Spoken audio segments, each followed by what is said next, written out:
Hey, so I'm gonna talk about another game. Wow, how amazing! I don't know. I don't know. At this point, I'm like starting to think that maybe I should just fucking just not say I'm gonna talk about a game and just say I'm gonna talk about the game. Because when I talk about the game, I just say, "Wow, no shit," because I always talk about games. Anyway, I'm going to talk about a game that, as far as I know, only has two games, and that is The Evil Within. A game that I believe the one of the writers of the game or directors or something of the game worked on Resident Evil. So The Evil Within had a lot of hype when it was first announced because of that, because of the person who wrote for Resident Evil or directed Resident Evil. I don't know. I don't know anything about it, right? I only wanted the game because it was a horror game. That's why I wanted it. I didn't care who wrote it or directed it or whatever he did to it. I just wanted to play the game. Everyone else was like losing their shit because it had some tie-in with Resident Evil from some guy who may have helped create Resident Evil. That's about all I knew. But the game had a lot of hype. And I didn't know anything about the hype until the game came out because I didn't even know about the game until it came out. I didn't know it was kind of hard to know about the hype a game has when you don't even know the game exists in the first place. But I watched people play it and I was like, this looks fun. So I got it for myself. And I like The Evil Within 1. And there's a weird debate around The Evil Within when it comes to the first game and the second game, which I should probably get into that later rather than that because I still need to like talk about the first game.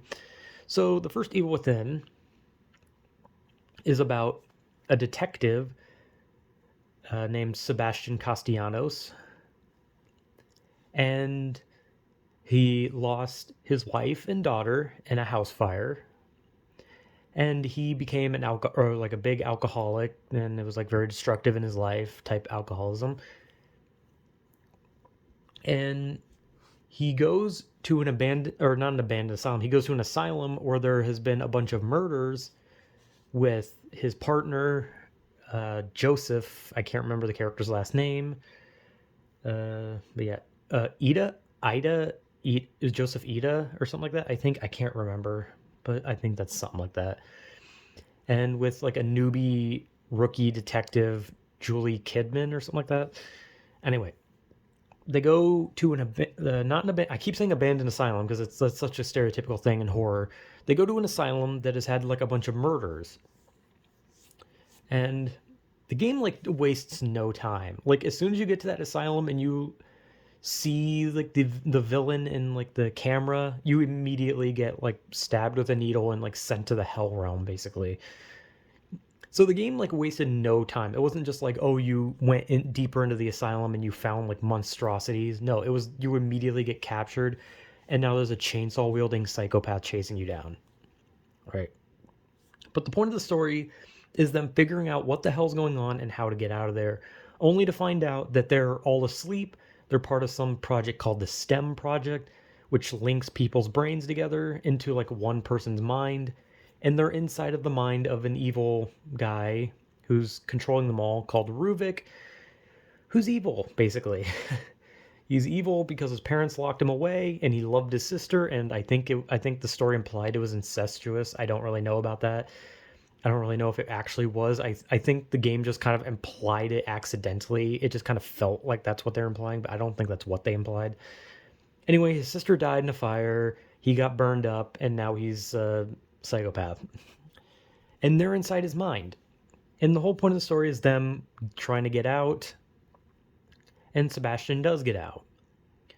And there's a lot that I could say about the first one, but I have to also get into the second one, so I can't really linger on like every focal point of the story and just talk about each chapter. So chapter 1, Sebastian falls down, breaks his leg, and dies. The end. No, but there's more, and there's not. I can't just like go on for hours about it. There's cool bosses. It's a pretty good game. It's a bit campy with the story, but it's fun. It's a good game, and the story's interesting. It's weird. the ending to the game, the final boss thing is not really a boss, but it kind of sucks because it's just like it's kind of like cute. It's not really QTEs as much as it is just kind of a bunch of insta kills and then just staying in place and shooting something kind of thing. So it's kind of boring ending. Anyway, then there's the second one where Sebastian, this is like after Sebastian escaped, he's like all fucked up and like depressed and like kind of going crazy from the fact that he witnessed all he witnessed. And then he finds out that his daughter is still alive from Kidman, who was actually working for like the bad people who made STEM in the first place. And he goes back into STEM, into a world they created within STEM, which is within his own daughter's mind, to free his daughter from the monstrosities that are within her mind now. And, he finds out his wife was also still alive in there, and he saves his daughter. I'm just trying to kind of like get through it, right? Like, I don't want to linger. It's an interesting story, but he saves his daughter. Doesn't save his wife, sadly. Kidman's actually good and helps him out, and it's fun. I like 2. I think here's the thing that I was talking about between 1 and 2. Some people will say that 1 is better than 2. Some will say that 2 is better than 1. And the argument is that some people like that 1 is campier, it's stranger, and that makes it more appealing. And I get it. And 2 is somewhat more serious. It's a lot more serious, right? It's not as campy. It's trying to take itself a little more serious. And I do like it. I personally like 2 better. I like both the stories, but I like 2 better based around the crafting, the fact that it's somewhat more open, like you can explore and find crafting materials and make stuff.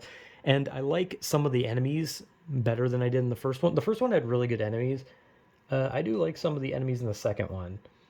And even, some of the enemies some of the bosses from the first game actually show up towards the end of the second game, which is nice. It's nice to see. And I liked both of them. Okay, I liked both of them. I prefer 2 to 1, but that doesn't mean that I think 1's bad. I think 1 is really good. I think 2 is really good. I still think that in 2, the best parts are like the anima parts, the parts where you're getting chased by the entity that is just called the anima.